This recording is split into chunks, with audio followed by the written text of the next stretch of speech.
You put it all together to the big earthquake that struck south of New Zealand just 2 days ago. Let's get that on the screen there. There we are. South of New Zealand, all the way down here, 6.5 earthquake kind of nestled down there at the south side of the plate. Look which plate is moving. It's pretty obvious the Indo-Australian plate is majorly moving from one side all the way down to the other. Down to New Zealand, from New Zealand all the way up into Asia. That's the Indo-Australian plate, the whole north side of the Indo-Australian. Then in the middle, Australia is moving across. We would expect this. And we're not getting the small earthquakes from out here in the Indian Ocean just because of lack of reporting. But if we did or could see the small earthquakes out there, I'm willing to bet we'd see something just like what's going on across Australia, going on across the Indian Ocean itself. We just don't get those feeds, or that's not picked up. There's small earthquakes out in the middle of nowhere with no seismograph to pick it up. Down to the south, I would also expect down here where our X is, or somewhere along the line, the ridge that connects between the two, between the X here and going north up into Indonesia, we should see a big break. We should see something in the Indian Ocean pretty soon here that's fairly significant in size. Again, I mean, we're dealing with a 8 basically up here, 7.8. Here, hold on. There we go. 7.8, 7.7 to 7.8 on one side, a 6.5 on the other. I would say look between the two, between a 6.5 and a 7.5, or somewhere in that range, to be striking down here on the X or on the ridge that goes due north, connecting right into the plate boundary that's moving on the north side. West side should also move. We should see some major activity over across the Mideast and going into Turkey. Iran, Turkey, Saudi Arabia, or south of Yemen on the Gulf of Aden here, right on the red arrow in the body of water there. That's where the plate boundary is.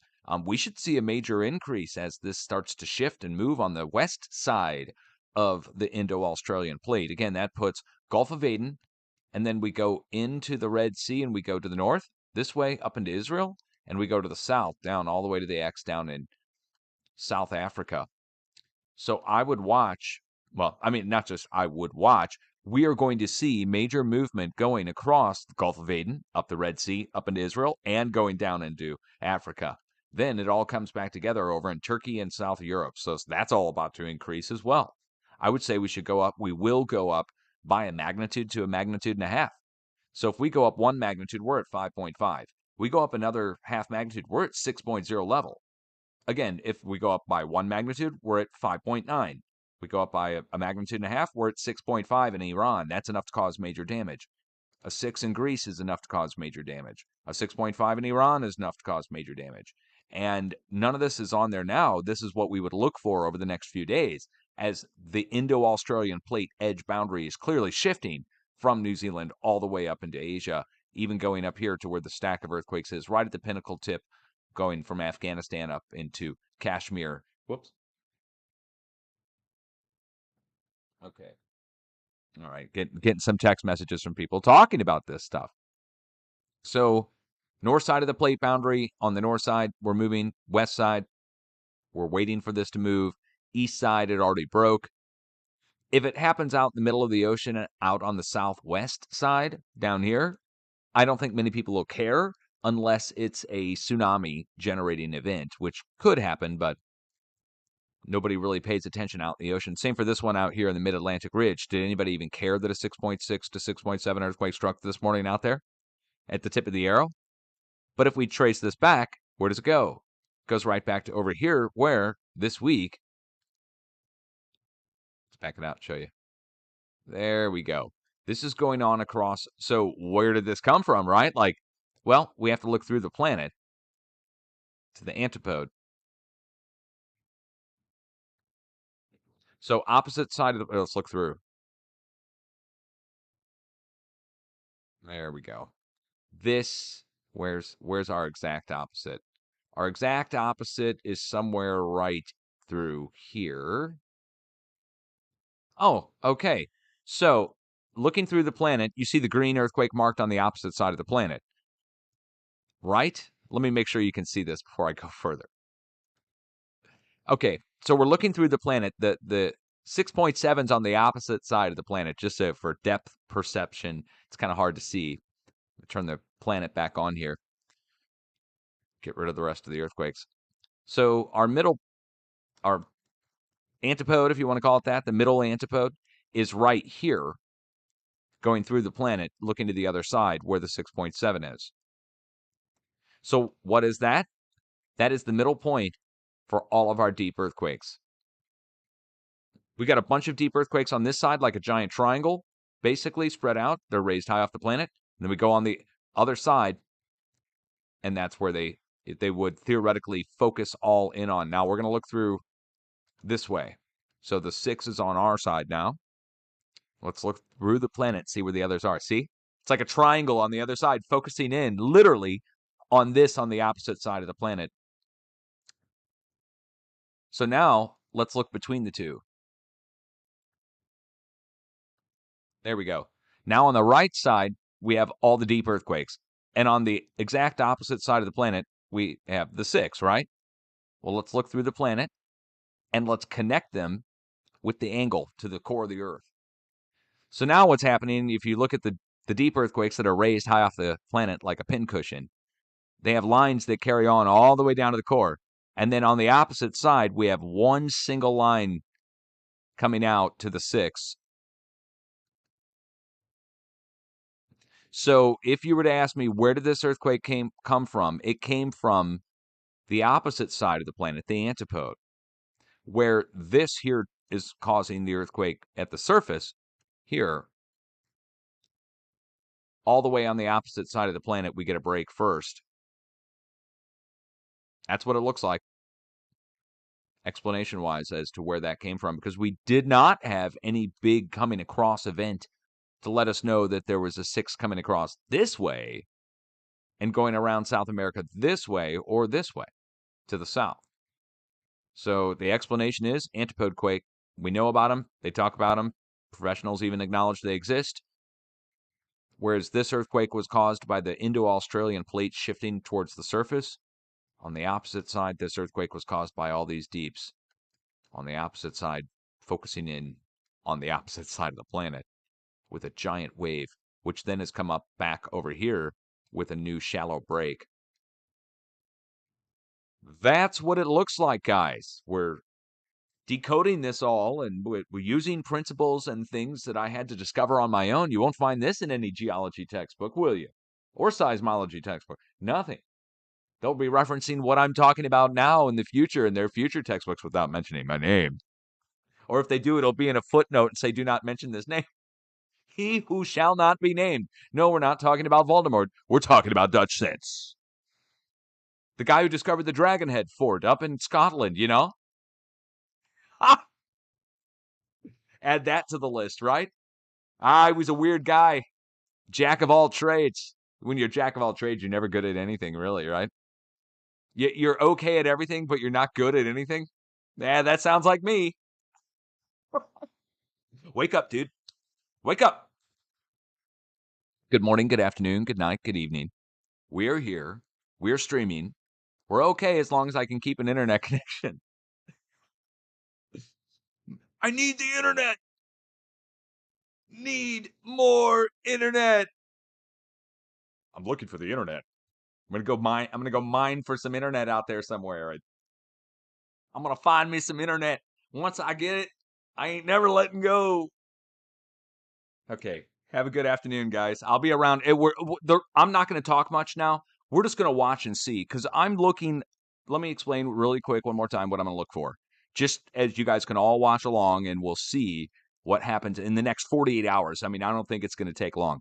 I think down here where the X is going up along the ridge, we'll see some kind of major activity. And around the same time, we will also start to see activity over to the west. That means Iran, Gulf of Aden, like I told you. Then Africa, then Turkey, and it may very well be like back to back. So it won't be some long drawn out thing. This has already happened. This broke 12 hours ago, 15 hours ago. This already happened 15 hours ago, which means the plate is shifting. We already know what it is. Look at it. So now it's just which way it's going to go. If it shifts on one side, what do you think is going to happen? To the other side.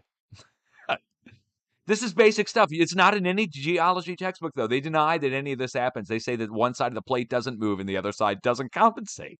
I'm like, remind me to never ask them to help me move any object. Like, hey guys, I need to move this table. And they're like, oh, you just pick it up on that side, Dutch, and don't worry about this side. I'm like, you go stand on a sheet of ice. Didn't they ever see Lord of the Rings where they're fighting at the end and he's standing on the sheet of ice and you stand on one side and it flips over? Never mind these scales. That's only on a microcosm, Dutch. It's okay. I'm trying to keep my sense of humor and try to figure out how someday scientists will, someone else will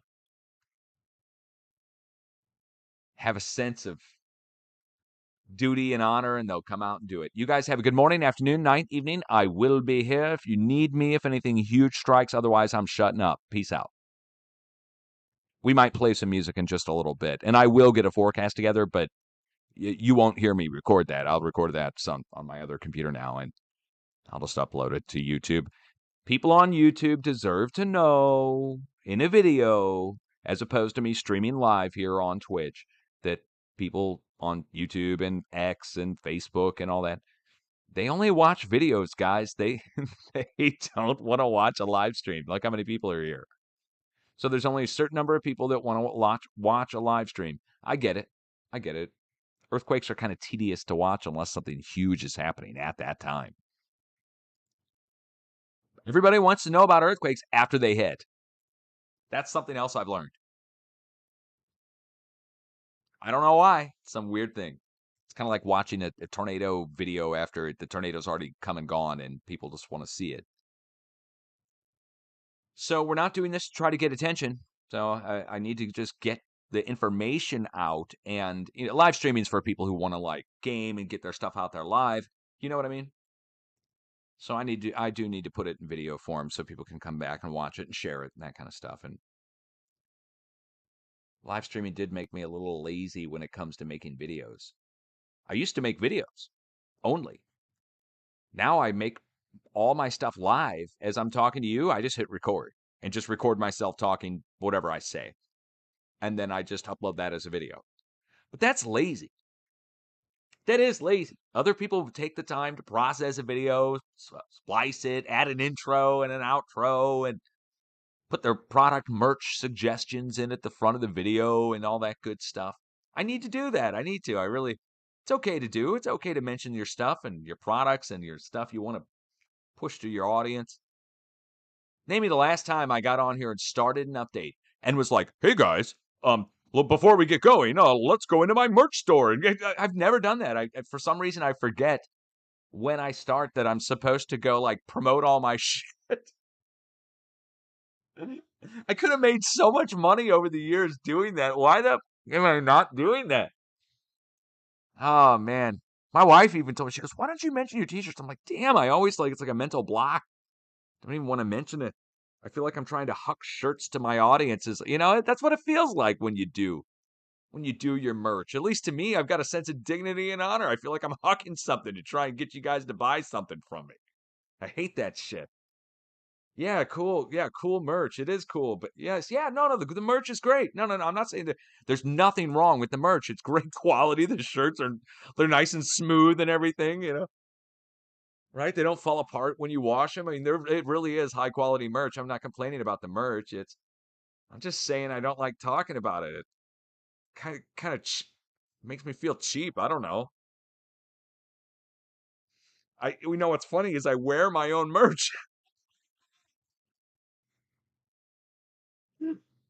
I wear my own merch. I've got a whole stack of you can order a test shirt when you do a print. You can order a test shirt at the cost of the actual the shirt, so you get it a few dollars cheaper than buying it straight off the site. So I get a test shirt on each shirt that I've made, and so and when they shrink, I give them to the Duchess. All right.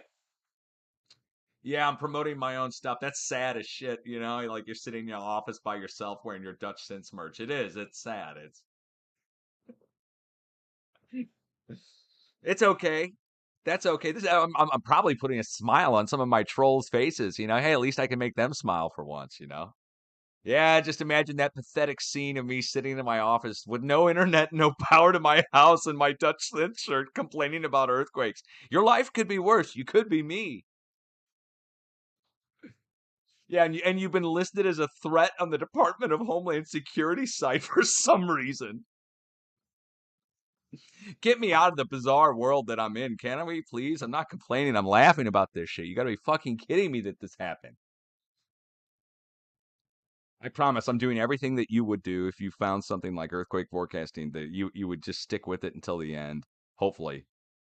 Hopefully most of you, if you found something big, you would tell everybody to go screw themselves, and regardless of the professionals saying that it can't be done, and top science people coming after you, trolls coming after you, government coming after you. If you find something big, you better damn well put your whole damn life into it. Freaking sacrifice yourself for the greater good like I did. Otherwise, I'm going to be pissed off at you because I got told to do it. Here's everybody. Dutch, you need to keep going for the greater good of humanity. I'm like, oh, fucking, are you kidding me? All right. You mean I'm not going to get paid and I can't write a book? They're like, nope. It's like, fucking, I think of like little kittens and babies when I try to when I want to quit. I'm serious now. Listen to me, hear me, man. Whether you're troll, enemy, friend, or listen to him. There's been many times where I've got beat down so hard by the media or whatever, where you got Associated Press came after me, or Reuters and Associated Press is a perfect example of this. They put out their articles bashing me. I had a big meltdown here. I started crying. I was like, "There's no way I'm ever going to be able to." I'm talking to myself because I don't want my wife to see like this. So I'm literally in my office crying to myself and to God, like, there's no way I can do it. There's no way I want to quit. And then into my mind comes the scene like I just saw today of the big earthquake in Thailand, of a collapsed building, and there's children and the little pets and everything, that if they could have known a day or two ahead of time to look for something, that it's on me with what I found to try and develop it somehow, and I'm literally fucked because of who I am. It's sad, but I'm keep going just because there is a progression of earthquakes that's coming out of the Pacific and going across over the West. I stand by it, man. Like, I don't care if you like, I don't care if I have a freaking a bottle of vodka in my hand and a blunt or a Bible, and I'm proper and moral, or if I'm whatever. I found something that should be able to save lives when developed by people who are actually educated, have actual professionals, not me. I don't know why God chose me to bring this to the world, but he did. And I freaking hate it, but I don't. There it is. There's a progression of earthquakes going across the planet. We could develop this into great earthquake forecasting if somebody who actually wants to take what I found and make it into something. I don't know. And again, you don't even have to mention my fucking name. Seriously, just I already put out directions how to do it. Somebody in the future can put my name on it if they want to, if they think I deserve it. You'll never be able to cash in on it though. There's one drawback to this. It's super controversial because professionals all said it couldn't be done, and there's no money to be made on it. You just have to do what I'm doing. You'd have to get paid by ads on videos and stuff, sell merch and feel like a cheapskate. That's how you would have to make money. Or you could write books, but the thing with me and the books thing is that seems like somebody trying to cash in at a time where you're trying to get it accepted scientifically. You can't put it in a white paper. Yeah, no, a white paper's not possible. Who's my peer to grade it? Right? It's something I discovered. It's not up for peer review, for them to debunk it. It's something it's observable. It's well, I mean, look at Texas and the earthquake on the East Coast. Earthquakes are going down through Texas and up the East Coast. It's not up for debate. We don't need peer review. There's no, you know. I mean, I guess you could just say everybody would be the peer on this one. It's just there's a progression of earthquakes that's going across from one area to the next. It happens in a sequence, and it happens regularly, happens every week, month, and year. And one earthquake is not causing the other, but yet they are related in that there's something that's causing the earthquakes to spread. Okay, so it's kind of a different kind of thing where in a science white paper, you would be submitting what you found for peer review for them to potentially debunk it and say, no, this is not happening. And then you're trying to get your peers who are similar educated to sign off on something. And I have no peers because nobody studied this or discovered it. And they all said it couldn't be done outright ahead of time. The professionals in the geophysics world. And there's never been one person that said they've already made statements saying it can't be done. So in other words, the geophysics professionals have precluded any kind of discovery to be submitted to them because they've already said it's impossible. And there's no way they will correct themselves. Once they say something like that, something is impossible, then you just have to go out and prove them wrong separately on another way and embarrass them. And that's kind of what I had to do. Everybody said it was impossible.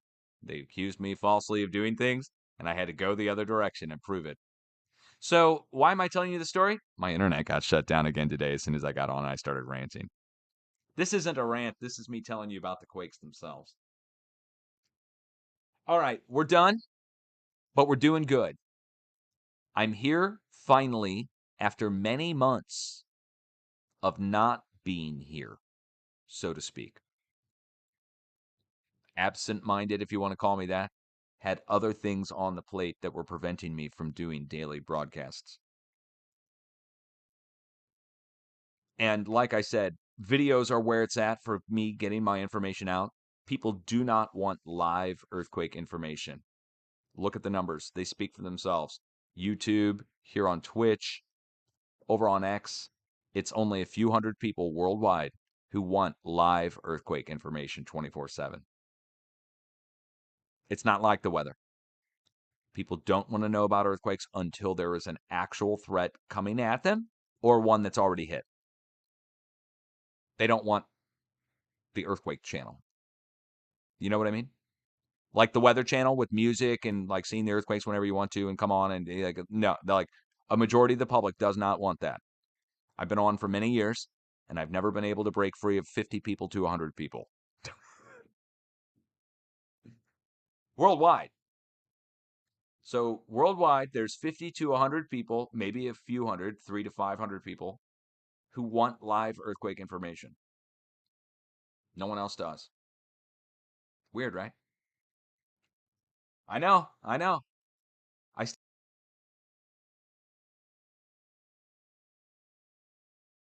stand by this, scientifically tested. Either that or they're limiting my numbers and everybody else's. That's also possible. That they're limiting the number of live viewers on any geophysics topic to be somewhere in the few hundred range. The only person that's allowed to talk about earthquakes with and get thousands of viewers is Steve Lookner. I'm not joking. You think I'm kidding? Yeah, I know. So the only person who's allowed to talk about earthquakes is Steve Lookner. And they will allow him to get 10, 15, 20, 30, 40, 50,000 people in on an earthquake stream. Anybody else who covers earthquakes gets a few hundred people at the most. Even if you have 1 million followers, that's deliberate. But I've learned my lesson. I've been gone. And I'm different now.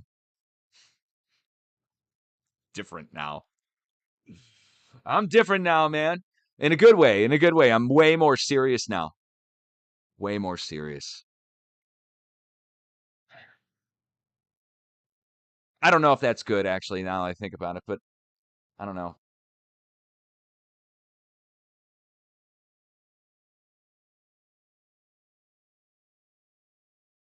Less joking around, I guess. All right. Much love, guys. I'm here. We'll do some music. We'll keep it upbeat. It is what it is. Happy Friday. We're going to do a Friday night dance party, assuming I'm allowed to have internet and power. Assuming they don't shut off the internet and power to my house, we will do a dance party tonight. Much love. I'm here if you need me. Peace out.